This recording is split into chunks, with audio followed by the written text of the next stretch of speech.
बिस्मिल्लाहिर्रहमानिर्रहीम। अस्सलाम वालेकुम नाज़रीन, एक और वीडियो के साथ आपकी खिदमत में हाजिर हूँ। किताब सही इब्न हिब्बान हदीस नंबर 1877 इसलिए दिखा रहा हूँ कि आपको इस चीज़ को समझने में थोड़ी आसानी होगी। और उसका बाब क्या बांधा हुआ है सही इब्न हिब्बान में, नमाजी के लिए बात मुस्तहब होने का तज़किरा कि वो नमाज में 2 रकात के बाद खड़े होने के वक्त रफ़ा दैन करे। तो ये हदीस मौजूद है, सही है मेरे भाइयों, थोड़ा गौर कीजिएगा। देख लिया आपने। उसके बाद 1878 नंबर हदीस जो है मैंने आपको दिखानी थी, वही हज़रत जाबिर बिन समरा वाली हदीस, सही है। इसको थोड़ा सा गौर से देखिएगा। 1878 अगले सफ़े पे चलते हैं। तो मेरे भाइयों अगले सफ़े पे हम आ गए और इसके मतन जो है वो भी आपने देख लिया और हदीस आप पढ़ लीजिए। सेम वही हदीस मौजूद है इसमें जो सही मुस्लिम की पहली हदीस है, सही है। मतलब पहली हज़रत जाबिर बिन समरा वाली पहली हदीस, ये नहीं कि किताब की पहली हदीस, सही है। हज़रत जाबिर बिन समरा रज़ियल्लाहु ताला अन्हु बयान करते हैं, नबी अकरम सल्लल्लाहु अलैहि वसल्लम हमारे पास तशरीफ़ लाए। इस दौरान कुछ लोगों ने नमाज के दौरान रफ़ा दैन किया तो आपने इरशाद फरमाया, क्या वजह है मैं तुम्हें देख रहा हूँ, तुम अपने हाथ यूँ बुलंद कर रहे हो जिस तरह वो सरकश घोड़ों की दुम्में होती हैं। तुम नमाज के दौरान सुकून की हालत में रहा करो। ये हदीस बयान करने के फ़ौरन बाद एक और हदीस नकल करते हैं और मौजू बांधते हैं, मतलब उसका उन्वान बांधते हैं। वो देखिएगा वो क्या है।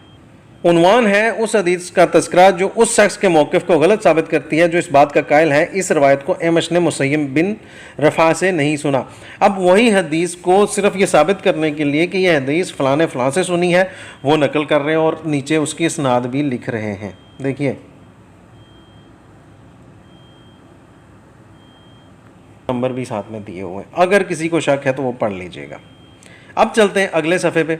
तो अगले सफ़े पे इस हदीस का तर्जुमा हम पढ़ लेते हैं, सही है। उसके बाद आपको समझ में आना शुरू हो जाएगा कि हाँ भाई मियाँ क्या चक्कर है, क्योंकि हमारे मुफ्ती हज़रात जो और कुछ अल्लामा हज़रात आजकल जो है लोगों को बोलते नहीं, ये हदीस अलग, ये हदीस अलग, ये ऐसे, ये वैसे, ये इसमें इसके अल्फाज नहीं है, उसके उस अल्फाज नहीं है।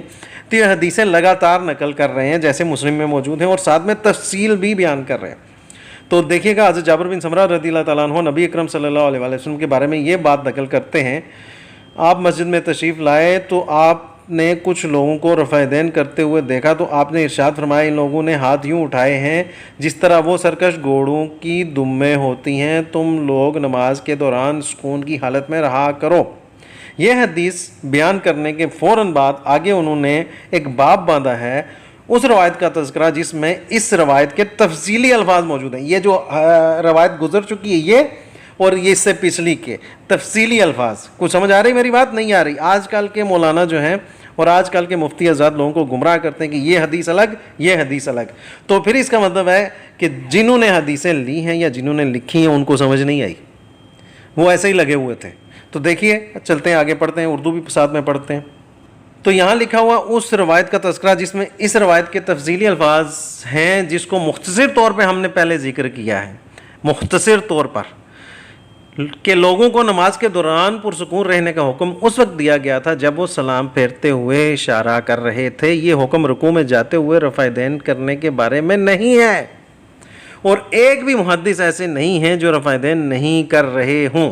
मेरी बात इस चीज़ को समझिएगा कि वो रफ़ा दैन जितने मुहद्दिस जिन्होंने किताबें लिखी हैं सारे रफ़ा दैन करते थे।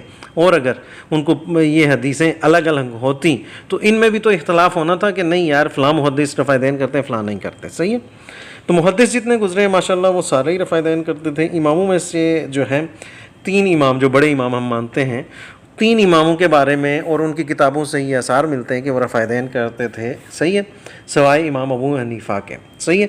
अब यहाँ पे मेरा एक सवाल है या फिर मैं बात करना चाह रहा हूँ कि जैसे ताहिरुल कादरी साहब से किसी ने सवाल किया या खुद उन्होंने बोला कि मैं रफ़ा दैन इसलिए नहीं करता कि मैं हनफी हूँ, बात ख़त्म हो जाती है।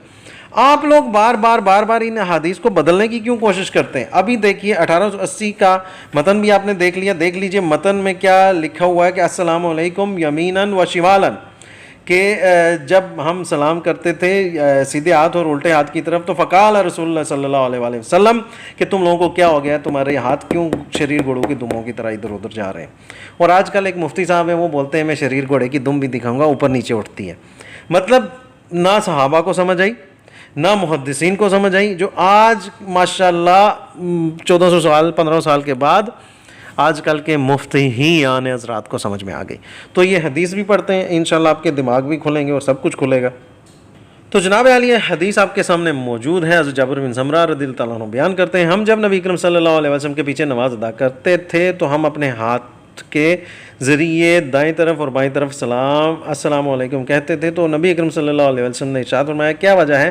میں دیکھ رہا ہوں تمہارے ہاتھ سرکش گھوڑوں کی دم کی مانند ہیں. تم میں سے ہر ایک کے لیے اتنا کافی ہے وہ اپنے دونوں ہاتھ اپنی زانوں پر رکھے اور پھر دائیں طرف اور بائیں طرف سلام پھیر دے. اور حدیث صحیح ہے، شرط مسلم ہے، ابن خزیمہ میں بھی موجود ہے، صحیح ہے، شافعی فی مسند میں بھی موجود ہے، عبد الرزاق میں بھی ہے، حمیدی میں بھی ہے، احمد میں بھی ہے، ابو داؤد میں بھی ہے، نسائی میں بھی ہے، ہر کتاب میں ہے، بہقی میں، ہر کتاب طبرانی میں. اور جتنے بھی محدث ہیں ان کو سمجھ نہیں آئی.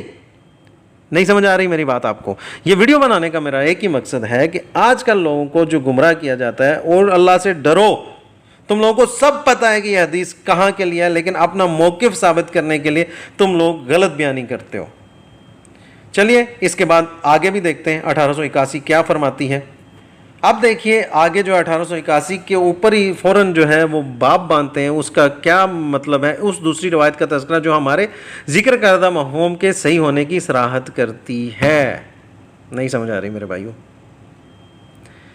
خود کتابیں جب تک نہیں پڑھو گے نا، انہوں نے آپ کو گمراہی کرنا ہے، گمراہی کرنا ہے، گمراہی کرنا ہے. چلیے دیکھتے ہیں اس کا متن تو آپ نے دیکھ لیا، ساتھ ہی ساتھ اس آگے جو ہے اس کا ترجمہ بھی پڑھنے کی کوشش کرتے ہیں. ترجمہ یہ ہے، حضرت جابر بن سمرہ رضی اللہ تعالیٰ عنہ بیان کرتے ہیں ہم پہلے جب نبی اکرم صلی اللہ علیہ وسلم کی ابتدا میں نماز ادا کیا کرتے تھے تو ہم میں سے کوئی ایک شخص دائیں طرف اور بائیں طرف سلام پھیرتے ہوئے، چلو ہاتھ وہ جو بریکٹ والی بات نہیں پڑھتے، اپنا ہاتھ بلند کرتا تو نبی اکرم صلی اللہ علیہ وسلم نے ارشاد فرمایا کیا وجہ ہے؟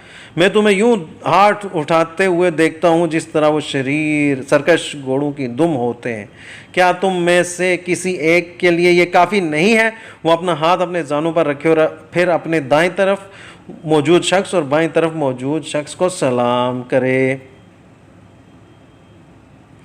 میرے بھائیو کچھ سمجھ آ رہی ہے آپ کو یا نہیں آ رہی؟